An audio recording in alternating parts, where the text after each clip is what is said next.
Mm. I just want to remind people this is a void that Robbie is filling here. This follow the money kind of reporting that we really need. And if you see the common, the trends, these patterns, a lot of the same kind of people pop up. Let's say it's similar institutions.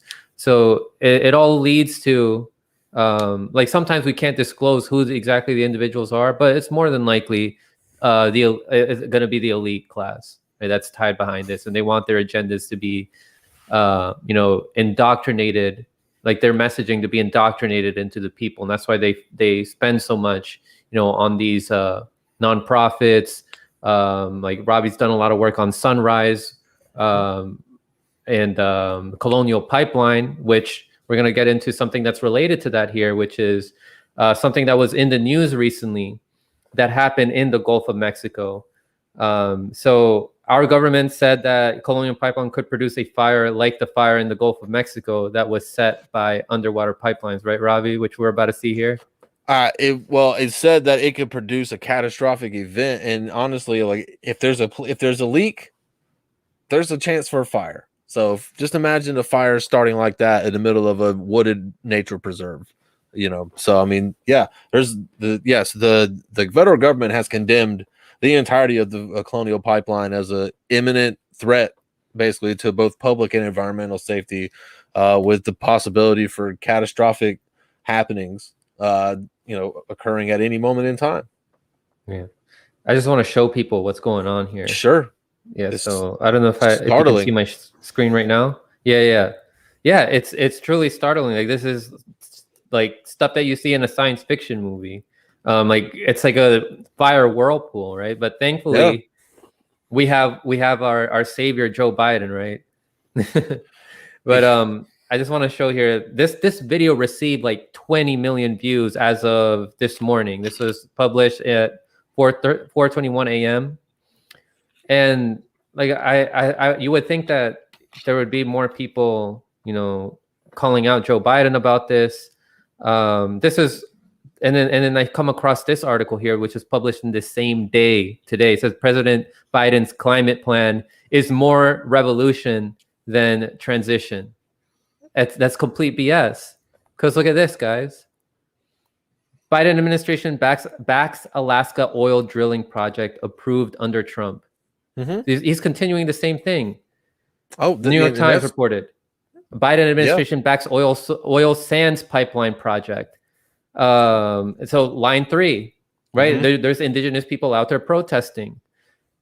Dakota Access Pipeline. Biden's U.S. Army Corps formally opposes Dakota Access Pipeline shutdown. So how is that more revolution? It seems like it's more of the same, right, Robbie? Yeah, it's exactly more of the same, which is, look, people that were in the loop knew.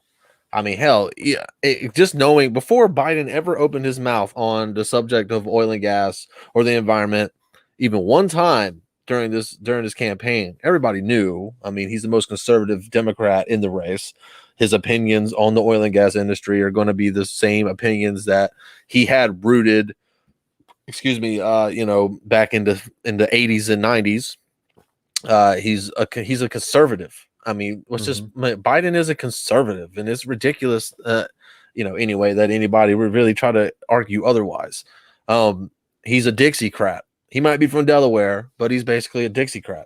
And that means that you're never going to get him to go any farther right than taking the easy win on the environment. The easy win was Keystone, right? Mm-hmm. But this is also the same man that spent most of the debates and even got his vice president to come out on the debates and basically spend a lot of time basically trying to ease the fears of worried anti-Trump Republicans by telling them over and over again, no, I'm not going to end fracking. We're not going to ban fracking. Don't worry, Republicans. You can still vote for me because we're not going to ban fracking. We're going to continue the same old.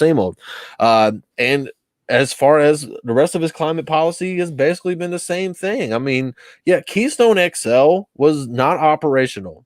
And it was also a highly contentious political football. So what do? It's not functioning. You just go ahead and kill it. You take your easy points. It's a free throw. You got to make your free throws, right? Dakota Access is functional. And you know what? I don't care what people think, man. It's a pain in the ass for politicians to try to get away, or the government trying to get away with shutting down an active pipeline. And just lo and behold, he wouldn't do it. The Army, you know, his government, his administration is backing DAPL. You mentioned the oil sands pipeline. You mentioned line 3. This is not surprising. There's the Penn East pipeline in New Jersey. His department, Biden's DOJ, basically just took the exact same stance that the Trump DOJ took, basically telling the state of New Jersey that this fucking pipeline company does indeed have the right to just use eminent domain to run a pipeline through your state. Yeah, which I don't understand. It's like, okay, this is a private company that you are giving the right to take state property just because they want it. And of course, that's what the Biden DOJ is totally for that.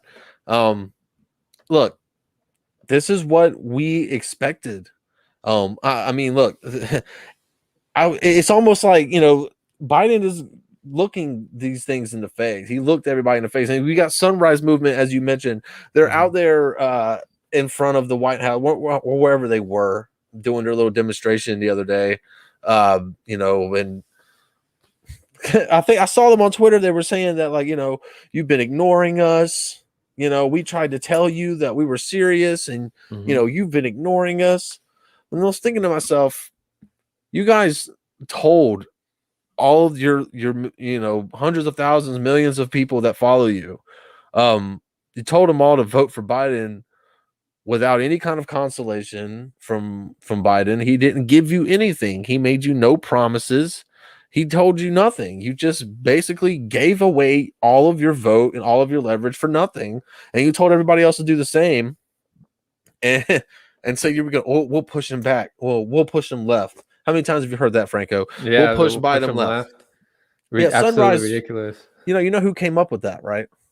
It was like Sunrise. Who's the first person? Oh, they were the ones that started saying that. I didn't know that. I thought it was just like it was either them or the AOs. Well, that's where the talking points were disseminated through. Oh, okay. You know, I mean, because I mean, they were the source, and then they repeated it to a larger mass of people. Oh yeah, because it's kind of like, oh well, how do we convince people to vote for somebody that they know to be practically a Republican in blue paint? How do we convince so-called progressive voters to vote for that? We have to normalize them, and we have to make it seem like, you know, that we have some kind of relationship with the person that we're telling you to vote for. Because why else would it be like, hey, look, guys, just trust me. We'll push him left. Like you have some kind of access, which they might have, you know, as one of the people that actually just recently left out of there in a storm of controversy said, you know, you're not going to change the world through your weekly White House Zoom meeting. So I mean, maybe you've got access to the White House via a weekly Zoom meeting now, but what good are you really doing? With nothing, because that's what irritated me, man. And this is my thing about Sunrise and a bunch of all these other groups that kind of, you know, talked about you know, grassroots movements and stuff. Like if you really wanted to start a grassroots movement, you wouldn't have supported Democrats. You would have thrown all that weight and money and all of that organizational power that you have. You'd have thrown it behind a third party and truly build something from the ground up. But that's not what happened. You know, they got a bunch of money and then they started pushing Democrats, and now they are, you know, they're reaping the benefits of that. But they still go out there and do this theatrics about, you know, oh, Biden's ignoring us. Well, because he doesn't care about you. You're not relevant to Joe Biden. He never were.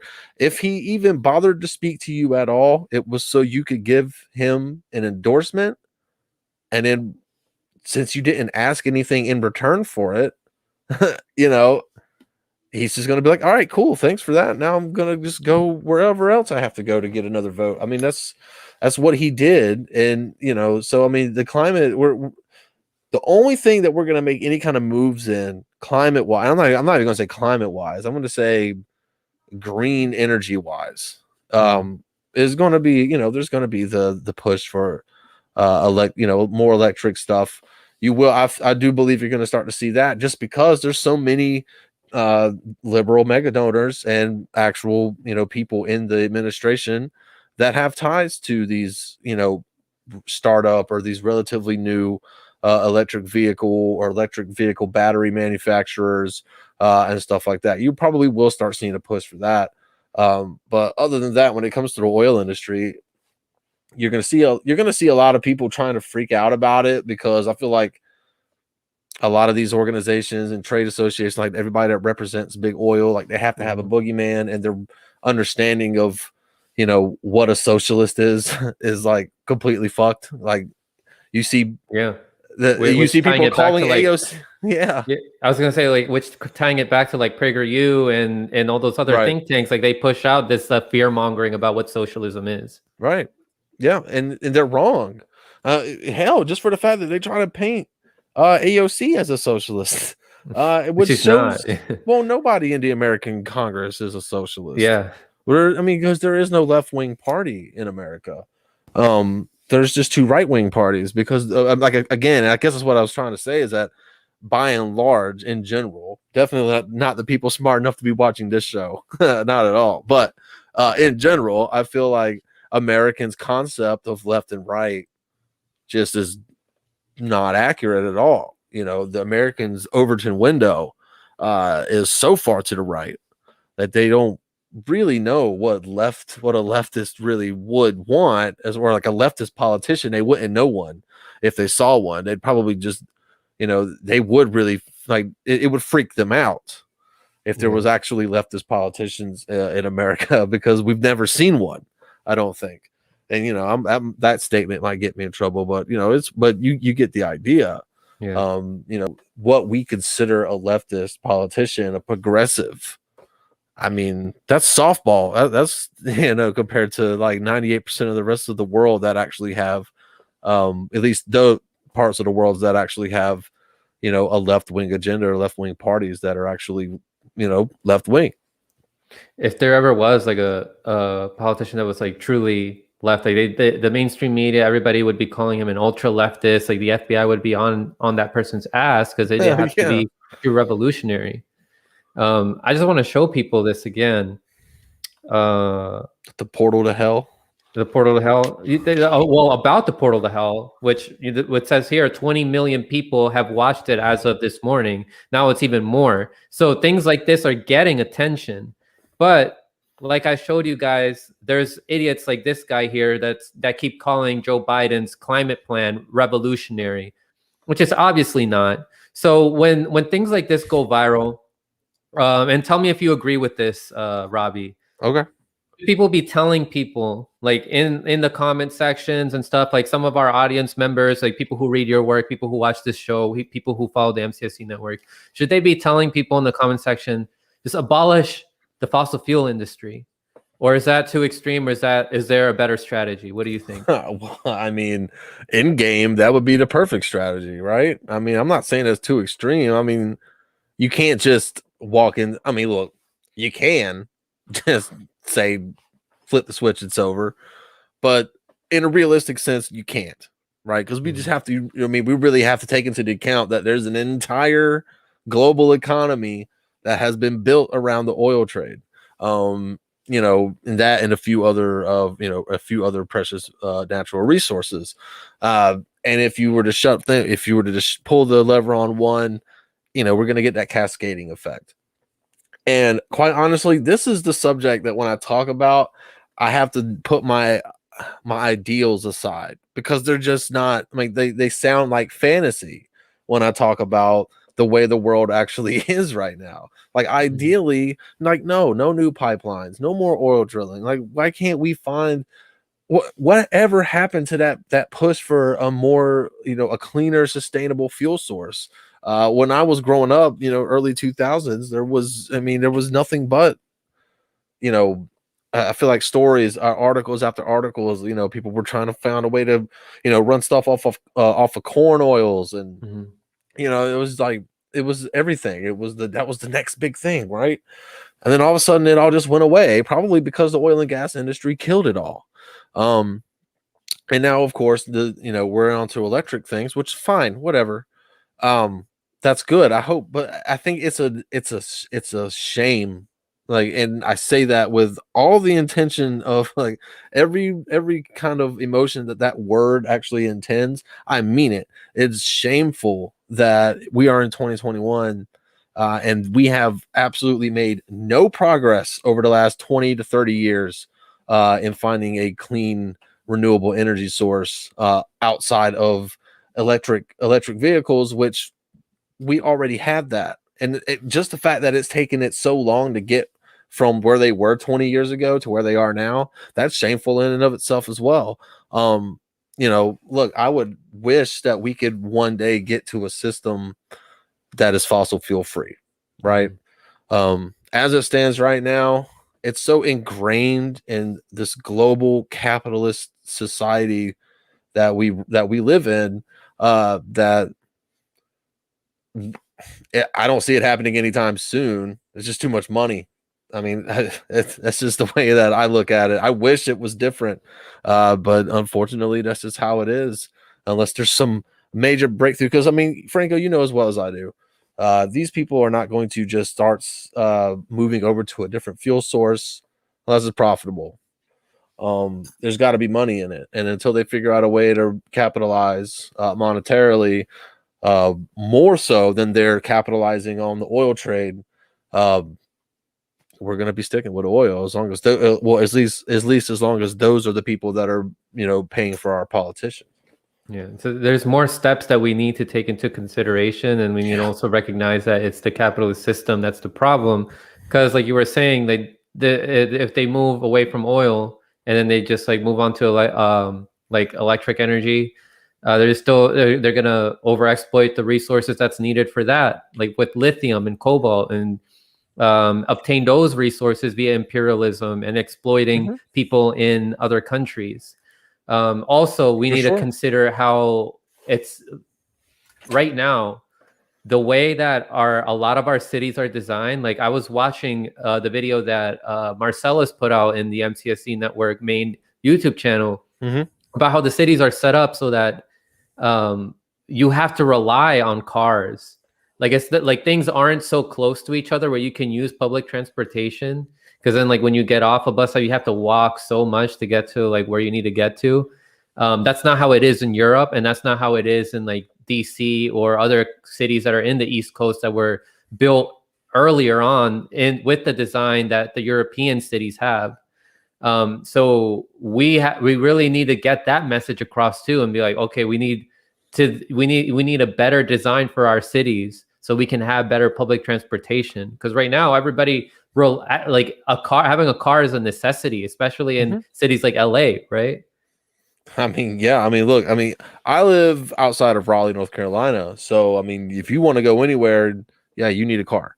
And Raleigh is the biggest city near me, but I mean, in comparison to actual big cities, it's nothing at all.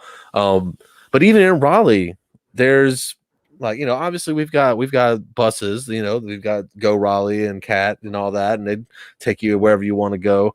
They're not electric, I don't think yet. But there's there's rentable electric scooters on like every corner.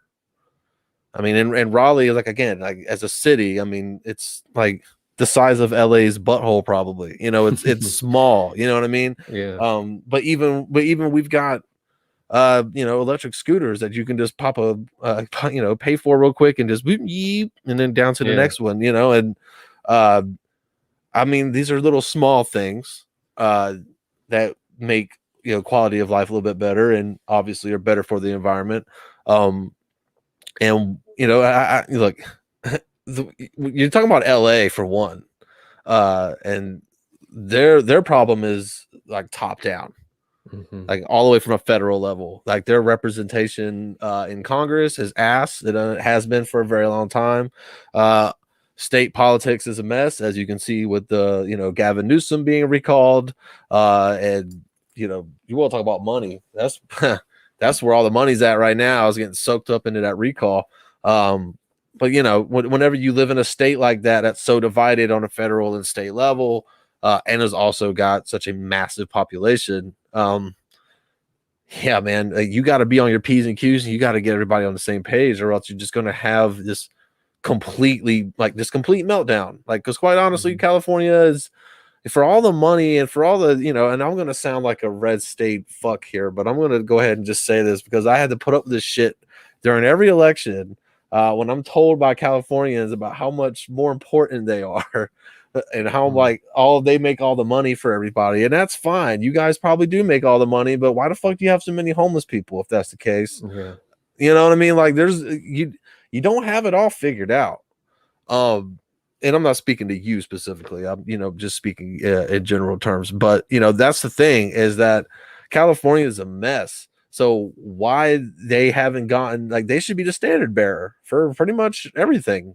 I mean, shouldn't they? Yeah, they should. Yeah, but then instead they're a reflection of what America is, right? Like you don't just see it in LA where they have a record number of people who are living in tents. Like you see it in DC too, like here, like outside the White House, you see people picking out garbage out of the trash, and then like Jorge Ramos has the nerve to like show somebody like in Venezuela eating out of the trash as if that's like the norm there in Venezuela. When you see that a lot more in the U.S. Oh yeah, and in DC, what you saw eating out of the trash, that was probably just some Access journalist trying to find a congressman's. Trying to get a congressman's candy bar wrapper or something. That's right. Shout out Ryan Grimm. No. So no, but I mean, quite honestly, no, I mean, yeah. Look, this is the world we're living in, dude. Like, as long as, and this is why to follow the money, this is what really has screwed me up. Follow the money wise. It's kind of like, I think that it's important journalism to do, but it also depresses the hell out of you, man. Like, once you really start seeing like the amount of money, like, Mike Bloomberg spent $1 billion on a campaign. Like, how many people that could have fed, he spent $1 billion of his own money on a campaign that lasted like 3 or 4 months. And, people were out here starving. Like, just the amount of money, like, say, the Open Society Foundations, like, you're spending like $400 million a year just from one of your nonprofits. And a lot of it's going to other nonprofits that you own.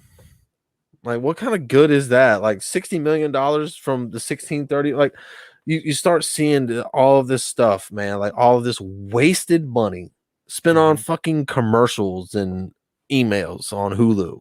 And, like, it's the most obnoxious thing in the world when you think about, like, these people have never been poor. Like, there's no way. Like, there's no way you've ever been poor if you can drop $1 million on commercials. For a campaign you're not even running in. It's so out of touch and so disconnected from like people that are actually having to live like regular fucking people. But that the game is so rigged. There's so much money being played against you. Like, there's almost no way to combat it. You just gotta know who your enemies are. Yeah, and then they do favors for each other. Like Mike Bloomberg spent all that money, and he also donated money to the DNC, and he was able to get on the debate stage, whereas Tulsi Gabbard couldn't get on all of them, and Mike Gravel, rest in peace, couldn't get on any of them, despite them meeting some of the requirements, like getting the donation threshold, but then not being able to make it toward make the requirements for the polls because it's not the ones that the DNC had selected. Like, oh no, those polls aren't good enough. But they flip the rules for Mike Bloomberg. Oh, that's always fun, right? Well, yeah, because you got to pay him off. I mean, Tulsi Gabbard doesn't have any money. Mike Bloomberg paid $1 billion on himself, and then after he dropped out 3 months later, he pledged like another 100-some million for Biden, which he delivered on eventually. I mean, he spent like another 100-some million funding pro Biden super PACs after he dropped out. And that's just like, what is it with the DNC and like rehabilitating Republicans? I don't understand. because that's what Bloomberg was for the majority of his career. I mean, quite honestly, Bloomberg will run when it comes to office. Bloomberg will run whatever party will take him. He just wants to run. I mean, he doesn't have a party moral. He's like, I'm just a rich dude and I want to stay a rich guy. You know what I mean? So I'm just gonna like, hey, Democrats like rich people, Republicans like rich people, at least party wise. So like, he's just one of those guys, and the Democrats just doesn't make any sense. None of this makes sense. Like American politics is a mess right now.